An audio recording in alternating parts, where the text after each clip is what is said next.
Hey there, Eli here to shine a light on the question hovering over the Sanctum. Can melees beat it? And this question isn't talking about technically melee like Lightning Strike or Venom Gyre or things that hit across the screen. We're talking about melees that have to be pretty close to your enemy. So to put this to the test, I built a melee that can hold its own but is truly nothing special when it comes to either damage or survivability. I went with a Glacial Hammer Juggernaut, using brutal charges, 50-50 block from versatile combatant, a little bit of armor, and about 4,000 hit points. I mean, this is what it does. It goes around, it freezes stuff, they blow up. Pretty okay in mapping for what it is, but on average it's only dealing about 1.5 million DPS to pinnacle bosses. Truly nothing to write home about. So let's start answering the question of how it fares in the Sanctum. First things first, before we head in, we want to have some semblance of a strategy with our relics. Are we stacking Resolve and hitting fountains along the way? Or are we gaining inspiration when we take afflictions and exchanging our Resolve for boons with pact rooms? I've chosen the second route for stacking inspiration, which I usually do unless I'm doing a challenge relic that makes it so I can't gain inspiration in the first place. Then we'll stack Resolve. Floor 1 is pretty straightforward because the Sanctum doesn't throw a lot at us. So long as you've watched my videos on how to read the guards, monsters, and bosses' attack patterns, we can anticipate what the enemies are going to do pretty easily on floor 1. Our build tries to freeze lock enemies, but as we keep going, you'll see it's not perfect at doing this. As a melee who isn't deleting everything it touches and needs to get close, pays heavily to know these attack patterns.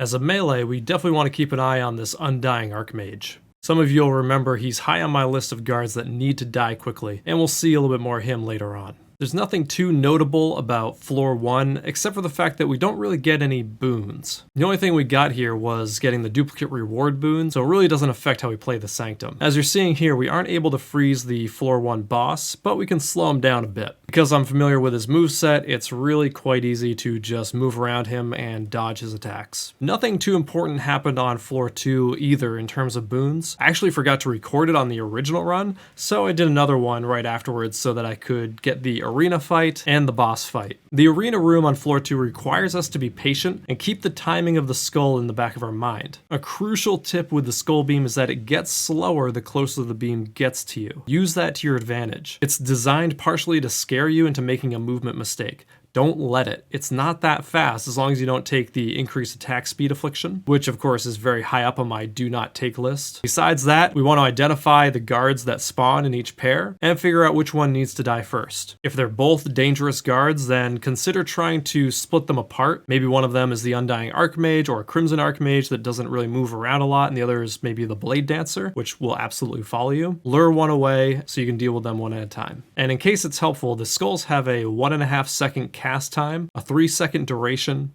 and a 2-second cooldown. As for the floor 2 bosses, I opted to kill the first experiment Braum with the giant 2-hand mace first. Both of these bosses are pretty slow moving with special attacks that are easy to manipulate. Also, I recommend you don't jump straight into Braum's giant slow slam attack here like I did. Good thing we had a strategy coming in for gaining inspiration, so I'm not too worried about making a mistake here and there. As for taking out Uzar, if you place his blood ball properly and have some melee strike range, you should be able to take your time with him and only take potential damage from his ground slams red crawly dudes.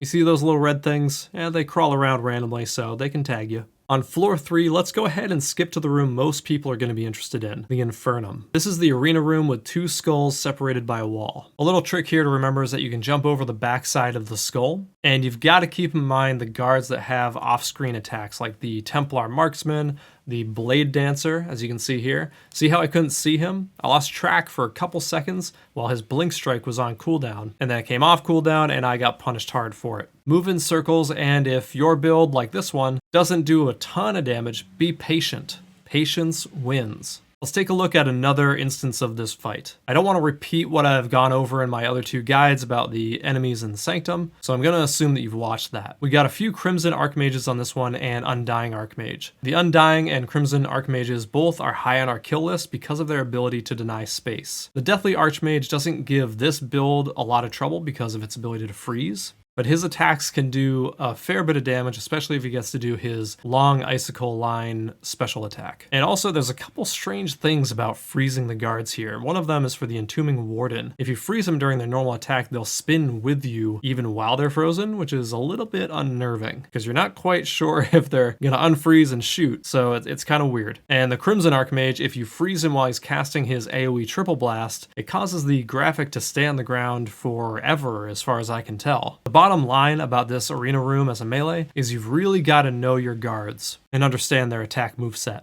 The floor 3 boss is, in my opinion, the most dangerous boss for a melee. The Lithomancer boss on floor 4 is a close second, but unless something has gone terribly wrong in your run, it's pretty easy to avoid his room. So I think the number 1 spot goes to the Templar Reaper. This fight really revolves around his slow spinning ball release move. The reason is because it denies so much space at random, and we have to adapt to it in the moment and deal with the other effects going on at once. Typically speaking, this is going to put us far away from the Reaper, and that means they'll be able to use their Whirling Blades move to close a lot of distance and potentially hit you. So we want to be comfortable with that timing and have some sort of instant teleport at the ready. Now I should mention here the slow moving beam attack that comes usually right before the ball release spin doesn't usually mean much to us in terms of changing our behavior because it usually comes right before the ball release move. We already want to run away as a melee. We can't really sit next to the Reaper while these light beams are slamming down chasing us. So this attack really isn't that special. We can sort of ignore it because we're going to do the same thing anyway with the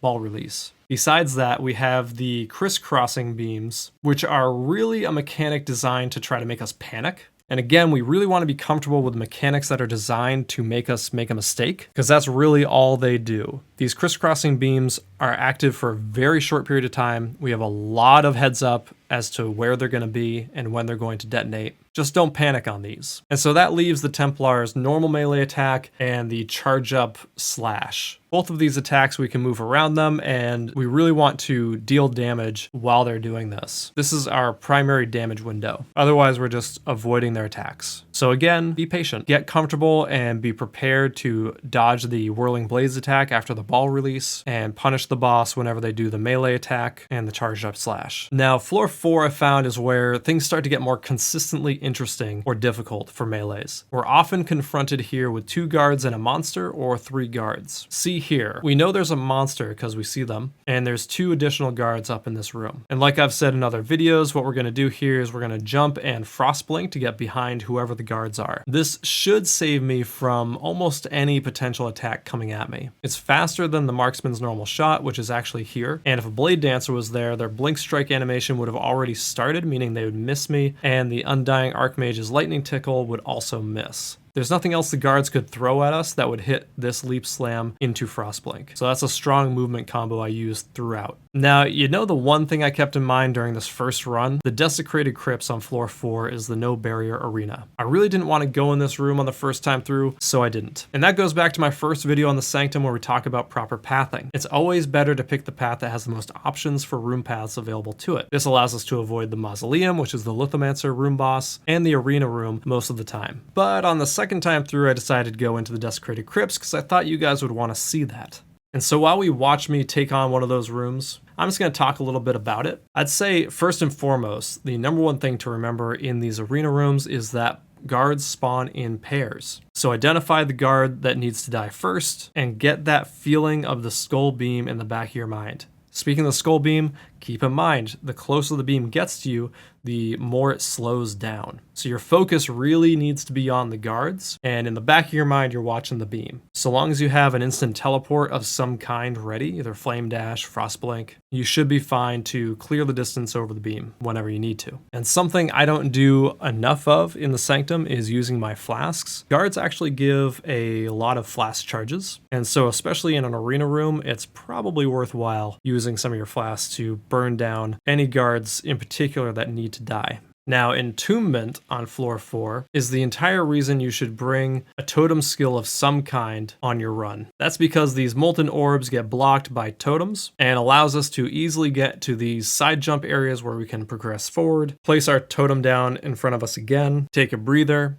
and jump back in when we're ready. In my run, I opted to try to deal with the 3 guard situations as they came up instead of trying to kite one away and be smarter about it. And this scene here is a great example of how freezing guards mid-attack animation can be a little bit strange. I get hit multiple times here because I wasn't sure how long my freezes would last. Now, I felt pretty confident with the somewhere north of 700 total inspiration resolve and 50-50 block, but if I were a little bit low on resolve and inspiration, I'd definitely do some kiting. It's not necessary to fight 3 guards at once, and it really can put a strain on our ability to multitask, keeping an eye on guard animations and upcoming attacks. This first run was a great example of being almost neutral with the Sanctum in terms of our boons and afflictions. We've got 25% more damage, so do they, and we have 20% additional movement speed. As far as things that impact combat, that's it. Now, we've covered what I feel are most problematic rooms and boss fights. So let's take a look at Lycia. How we handle phase 1 as a melee depends pretty heavily on our damage output. If, like me here, you don't have enough consistent damage to remove her from this phase, just avoid her. That's mostly what I do. Her attacks are very well telegraphed and pretty slow. 2 important notes. She has the gap closer dash, and you can get behind her when she does her stationary lightning tickle, the one where she says you can't avoid Baydat's gaze. The red fire fog animation has been updated, and so this is a little bit easier to deal with if you decide to run through and just avoid her. Phase 2 is straightforward. We move around her when she attacks. All of her attacks are pretty slow. It's not difficult to move around her. Even if you're doing lower damage than I do, you can whittle her down. And remember, if you're struggling with phase 1 or 2,